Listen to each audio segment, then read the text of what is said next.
The shell did not become smarter. The war became smarter around it.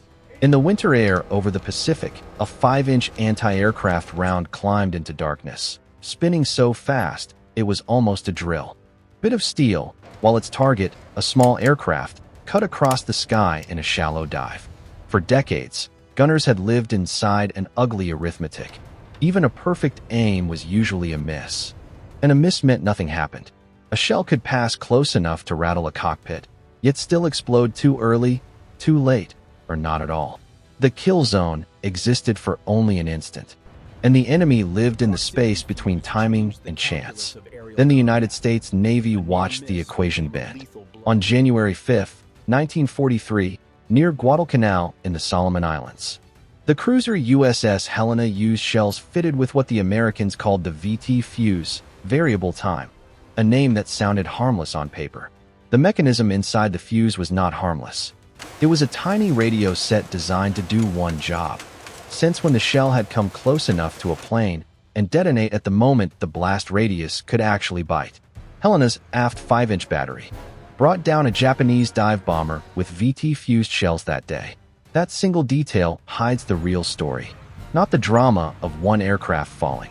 The revolution was the idea that close could be detected, computed, and converted into a detonation reliably, at the exact edge of violence where fragments did the most work. The VT fuse did not create bigger explosions. It created better ones. The plain truth of anti-aircraft gunnery before VT was brutal.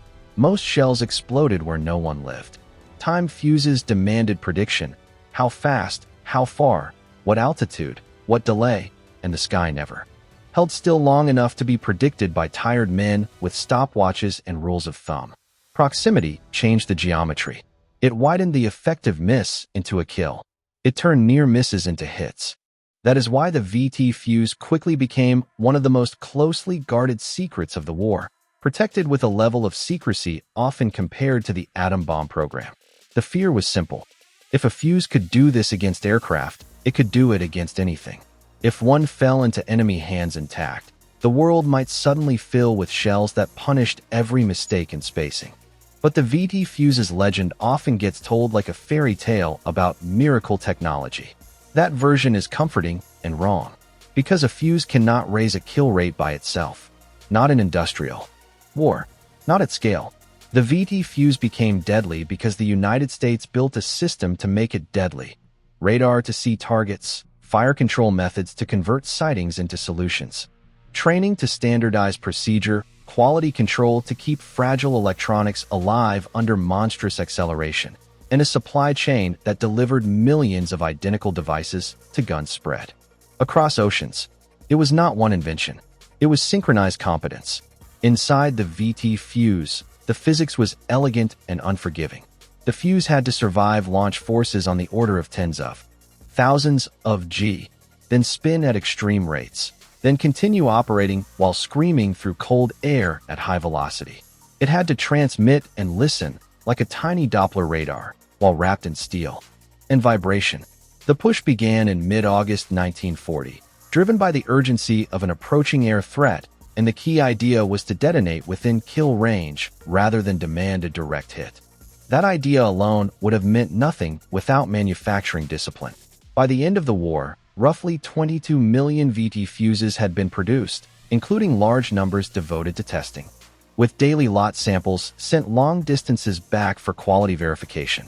The cost fell from $732 per fuse in 1942 to about $18 by 1945, an industrial victory as meaningful as any battlefield success. This is what data-first war looks like in practice. Not a single heroic weapon, but feedback loops. Test firing, failure analysis, statistical sampling, process improvement. The VT fuse was electronics, yes, but it was also logistics and measurement wearing an electronics mask. And the results showed up in the only language combat truly respects: ratios. Early wartime anti-aircraft reports showed a pattern that made officers stare at their own ledgers. Only a minority of rounds used proximity fuses. Yet those rounds produced a disproportionate share of kills. It was the signature of a probability shift. It was a weapon system changing the landscape of likely. Probability is the hidden character in every gunnery story. A gun does not intend. A gun repeats. The system around it decides whether repetition becomes waste or becomes inevitability. The Pacific made the case first, because the targets were unforgiving and the consequences immediate. When kamikaze attacks intensified, the enemy's strategy depended on a narrow corridor of time, the last seconds of approach.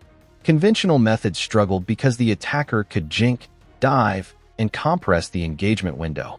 Proximity fuses attacked that window directly by removing the need for perfect timing. The late-war anti-aircraft record became a story of sustained, repeatable success, and the men on decks and flight lines understood what that meant in the simplest possible terms. More aircraft died before impact.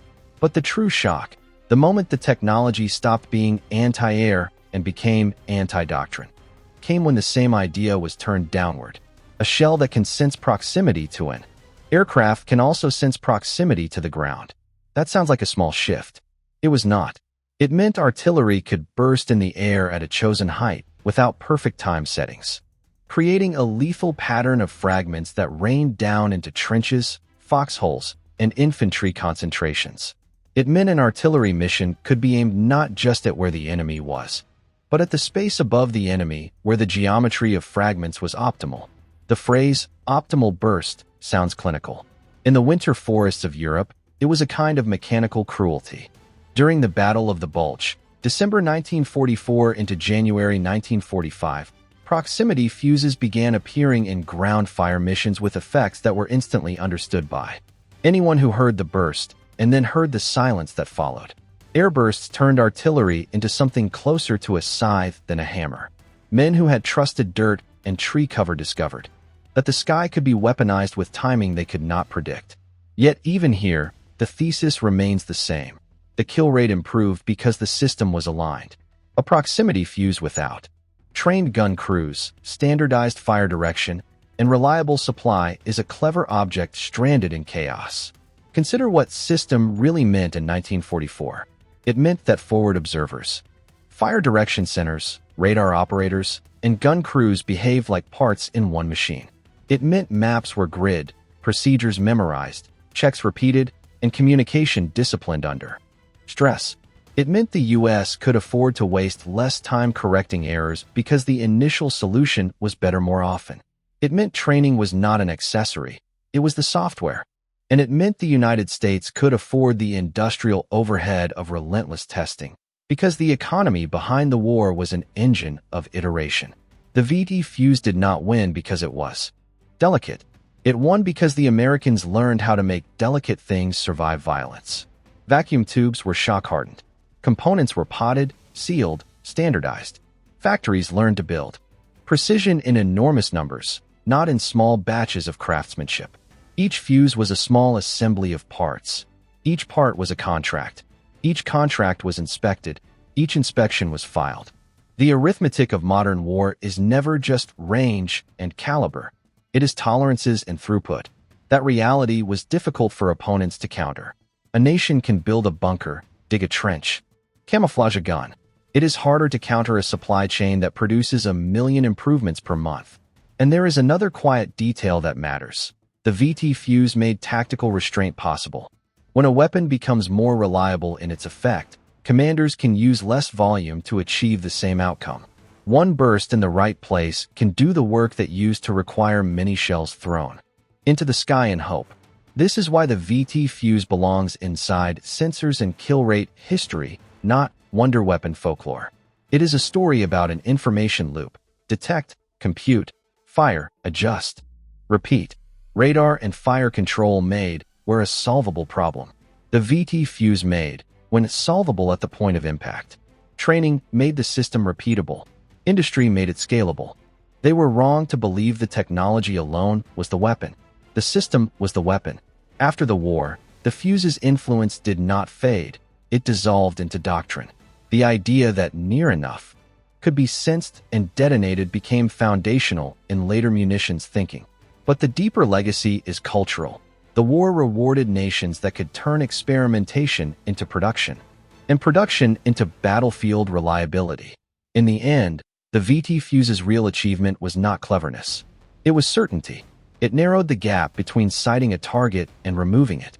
It turned timing into a statistic that could be engineered. That is how industrial war functions. Sensors feed math. Math feeds fire. Fire feeds probability. And probability, once improved enough, starts to look like fate. Those who want this archive of systems, radar huts, firing tables, production lines, and the cold arithmetic of kill rate, can keep it alive through a subscription, a like, and a comment that names the next mechanism worth dissecting. This channel survives the same way the wartime system survived, by repetition done well.